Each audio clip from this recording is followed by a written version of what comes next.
ज्ञान यज्ञ की इस अनोखी कक्षा में आपका स्वागत है। मैं हूं आरती। चलिए शुरू करते हैं आज का अध्याय। टैली ERP 9 के इस अध्याय में हम सीखेंगे Tally.net ऑडिटर को टैली में कार्य करने हेतु सुविधाएं यानी फैसिलिटीज और यूजर नेम प्रदान करना। जिस तरह से अभी तक हमने देखा है कि एडमिनिस्ट्रेटर को या फिर कंपनी के किसी भी एम्प्लॉय को अगर हमको रिमोट एक्सेस देनी है, यानी हम चाहते हैं कि वो बाहर से भी काम कर सके, तो उसको रिमोट एक्सेस देना हमने सीखा, उसकी कुछ फैसिलिटीज़ देना हमने सीखा। इसी तरह से टैली में एक फ़ीचर होता है Tally.net ऑडिटर। ये फीचर ऑडिटर्स के लिए हैं जो किसी भी कंपनी का काम देख रहे हों, उसका सारा जो अकाउंट है पिछले फाइनेंशियल ईयर का उसको ऑडिट कर रहे हों, तो रिमोट एक्सेस की मदद से वो ये काम अपने ऑफिस से भी कर सकते हैं। तो किस तरह से Tally.net ऑडिटर वाले फीचर का उपयोग किया जाए, किस तरह से ऑडिटर को रिमोट एक्सेस दी जाए और फैसिलिटीज़ दी जाएं, ये हम अब आपको बताते हैं। इसके लिए यहाँ राइट हैंड साइड पर कंपनी इन्फो वाला ऑप्शन आपको नज़र आ रहा है, जिसके लिए शॉर्टकट की है Alt F3। इस पर हम जाएंगे। कंपनी इन्फो में अब हम जाएंगे सिक्योरिटी कंट्रोल पर और यहाँ से हम जाएंगे टाइप्स ऑफ सिक्योरिटी पर। और यहाँ पर अब हमको सिक्योरिटी लेवल जो है Tally.net ऑडिटर के लिए तैयार करना है, इसको हम चुन लेंगे। अब यहाँ पर name of security level Tally.net auditor already उसमें था, यहाँ पर भी वो यूज़ बेसिक फैसिलिटीज़ में भी आ जाएगा। अब ये ऑप्शन हमने आपको पहले भी बताया था, days allowed for back dated vouchers. जैसा कि हमने आपको पहले बताया था, इस ऑप्शन का यूज़ हम जो भी यूज़र है उसको बैक डेटेड वाउचर्स में काम करना अलाउ करने के लिए करते हैं।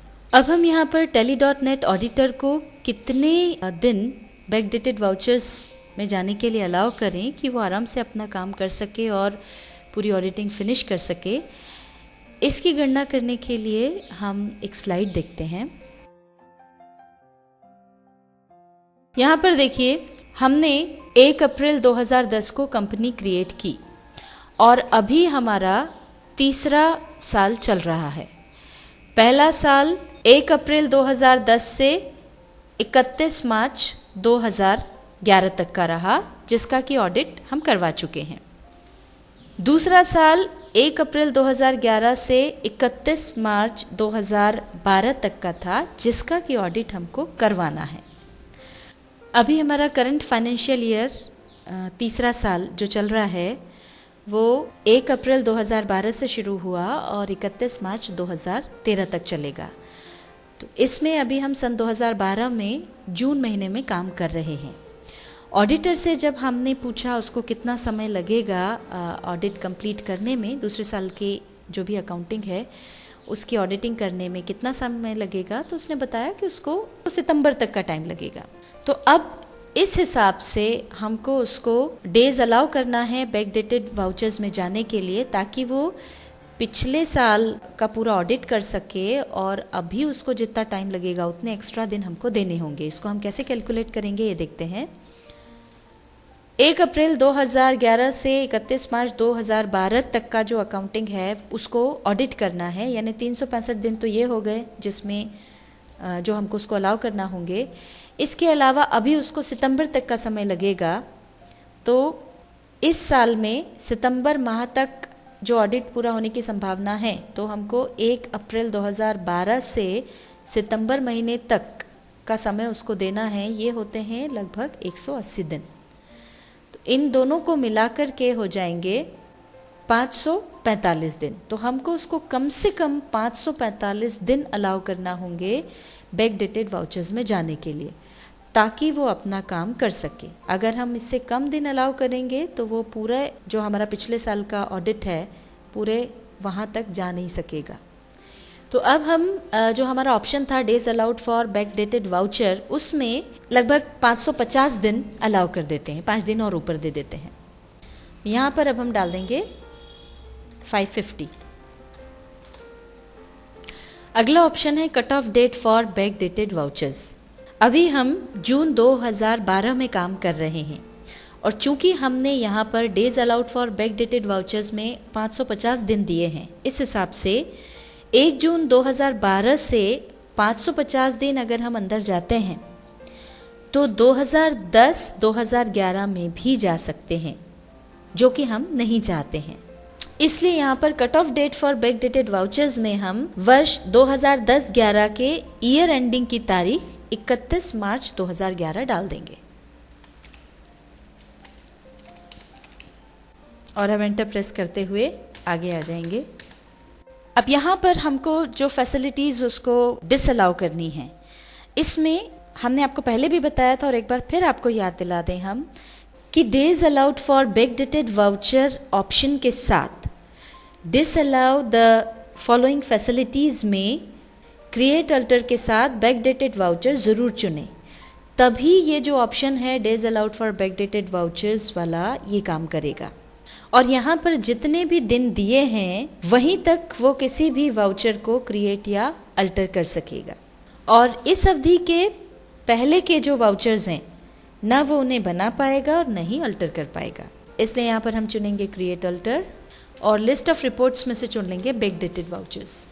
बाकी सारी फैसिलिटीज़ के हमको उसको फुल एक्सेस देना है, इसलिए अब यहाँ पर एंड ऑफ लिस्ट कर देंगे। और यहाँ पर तो हम चाहते हैं कि सारी फैसिलिटीज़ वो यूज़ कर पाए। जो फैसिलिटी हमने डिसअलाउ की वो हमने ऑलरेडी यहाँ चुन ली है, इसके अलावा बाकी सारी फैसिलिटीज़ वो यूज़ कर सकता है, इसलिए यहाँ पर भी एंड ऑफ लिस्ट कर देंगे। और अब हम इसको पूरे को एक्सेप्ट कर लेंगे कंट्रोल ए से। तो इस तरह से हमने tally.net ऑडिटर का सिक्योरिटी लेवल तैयार कर लिया है। अब हम उसको यूज़र नेम और पासवर्ड देंगे। इसके लिए हम यूज़र्स एंड पासवर्ड पर जाएंगे और अब यहाँ पर नीचे आएंगे। ये एंटर प्रेस करते हुए हम नीचे आए। अब यहाँ पर हमको चुनना है tally.net ऑडिटर। अब यहाँ पर यूज़र नेम में tally.net ऑडिटर का टैली पर जो आईडी रजिस्टर्ड होगा वो यहाँ पर आ जाएगा।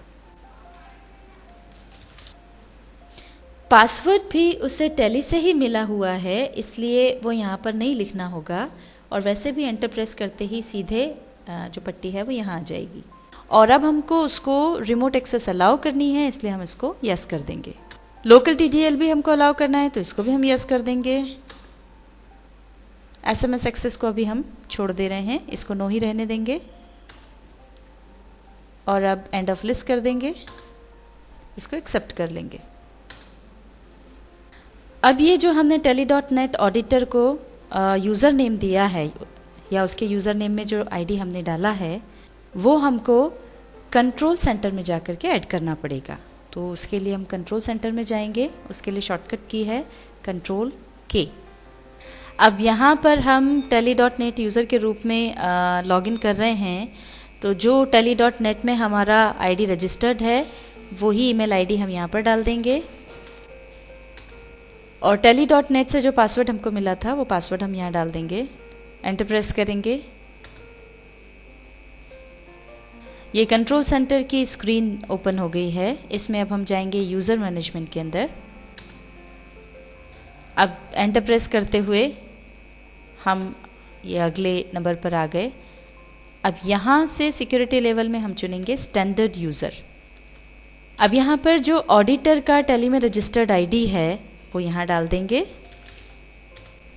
एंटर प्रेस करेंगे। tally.net यूज़र को यस कर देंगे और एंड ऑफ लिस्ट कर देंगे। अब इसको एक्सेप्ट कर लेंगे। तो इस तरह से हमने कंट्रोल सेंटर में tally.net ऑडिटर का ईमेल आईडी भी डाल दिया है, ऐड कर दिया है। अब हम यहाँ से बाहर आ जाएंगे एस्केप की दबाते हुए। इस तरह से हमने tally.net ऑडिटर को रिमोट एक्सेस दे दी है और वो हमारी कंपनी का जो भी पिछले साल का या पिछले फाइनेंशियल ईयर का अकाउंट्स है उसको अपने ऑफिस से बैठे बैठे रिमोट एक्सेस के थ्रू ऑडिट कर सकता है।